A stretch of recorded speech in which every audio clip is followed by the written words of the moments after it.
Well, today was a tough day for us. We've got to do better at putting 4 quarters together of quality basketball on both ends of the floor.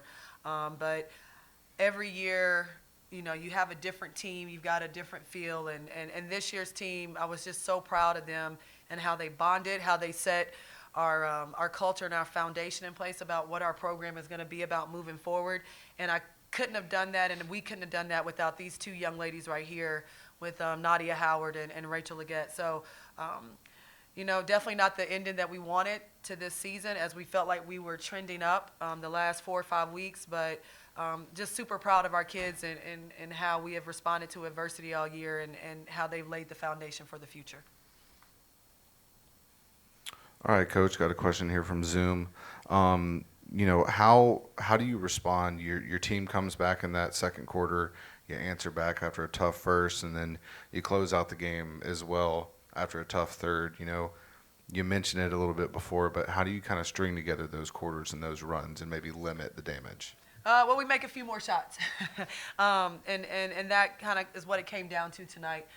We needed to do a better job at making shots in those quarters, because those shots also, it stops the flow of the game, where Marshall feels really good and is able to, maybe go 2 or 3 possessions and make a couple when we miss a couple. I think our pressure, though, when we really picked it up, it kind of wore them down, and then all of a sudden a ball would bounce their way, or they get a contested three off and would make it. It would kind of hurt us a little bit, but it came down to shot making, and we've got to do a better job of just making shots and being more efficient offensively for 4 quarters instead of 2.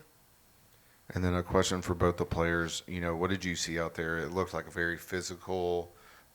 Very few uncontested shots. What was kind of the mindset in the huddle, and what did you guys see out there?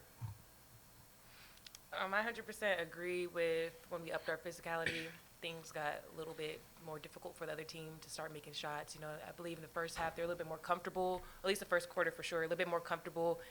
They were able to get to their three, get shots off whenever they wanted to. But as soon as we started really applying ball pressure, things got harder for them.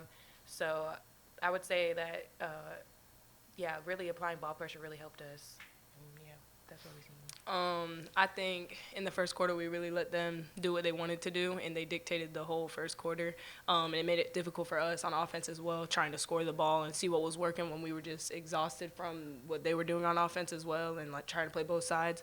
But I think once we found out what was working, and even if it was getting to the paint or getting it 2 people in the paint, just seeing what was working and keep going back to it and stop going away from it and just keep pressuring them, because it was just working out for us in 2 out of the 4 quarters, and if we would have done that the full 4 quarters, I think it would have been a different outcome. But Yeah, and then Coach, you guys led 23-15 in offensive rebounds. Mm-hmm. There's so many things on the stat sheet that I feel like you can pick out, and that's one to me personally. What is maybe something, a performance that you saw out there today that you really think deserves a highlight? Well, I think Nadia played one of the best games that she's played all year and maybe in her career. And, whenever you're a senior, you never want it to stop. You never want it to end. And, she applied pressure on the defensive side of the ball, which really changed us, right? It changed us. And then offensively, she got in a groove, and she was able to attack and knock down open shots. So I think Nadia was really, really good. Tara Green, poor kid. She dislocated her elbow about a week and a half before the season started, missed 13 weeks. Right?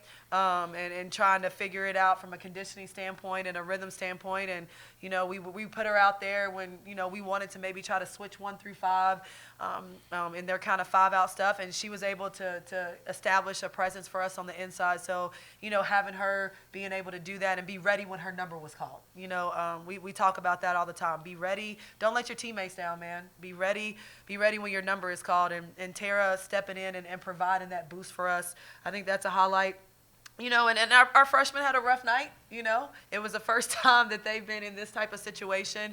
But, you go back and look, and they provided very good energy and gotten us off to really good starts in games. But sometimes the moment is big for freshmen, and, they kind of struggled tonight. But overall, I just go back to our team.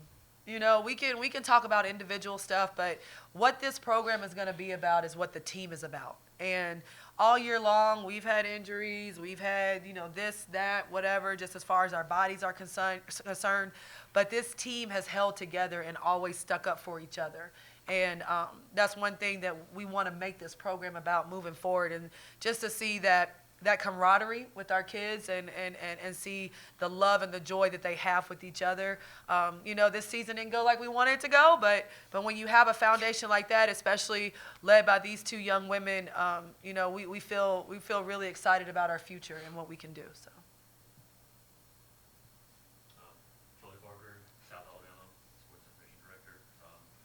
Felt like this year you guys was a year of growth, a lot of challenges, but it really felt like, you know, like towards the end of the season, you guys really starting to come together. You know, we're figuring it out. You know, how excited are you for the future? And you know, also again, you know, with the growth aspect, you know, how proud are you of this group that you have? Extremely proud. You know, we had 8 new faces, along with 7 returners, and you know, and everybody's going through this in college basketball right now. This is not anything unusual that every program is either going to already done or they're going to have to do. But when we brought in, you know, 8 new faces and the 7 returners, and we blended them in and started to build the foundation of what we were going to be about. You know, we had some injuries happen. I mean, losing Jordan Rozier, it really hurt us. Not only was she a fantastic shooter and distributor, but she also was a voice on the floor and a calmness and another 4-year kid that had played at this high level. So, you know, moving forward, you know, we bring back a lot of really good pieces. And, you know, if we can continue to be healthy, we can get healthy, be healthy, and continue to invest in the process and in each other. We feel really good about the years to come. You know, it has been a season of growth, but I will say one thing, that James Madison game, when we go back and in the locker room, we kind of got onto him as a coaching staff about, guys, we can do whatever we want to do when we want to do it, when we're going to start doing it. And in that second half, when you saw our efficiency numbers and what we were able to do, and I think that they felt how good they could be, you know, it started to change, and we started just to play on a different scale. And then we've also talked about with this group, this may be the first time where our top 8 kids, winning has depended on you every single day. There's no upperclassmen that you can hide behind. There's no just let me come in and play my minutes and do my role. We've got our top 8 or 9. We're in a position where this is the first year winning depends on you without anybody that's been in that spot. And that's why we called it our growth season. And going through that, man, I'm excited. I'm excited about, you know, where we're headed and what we're doing, and, you know, adding a couple pieces and you know, just continue to trend up and be ready to go in November next year.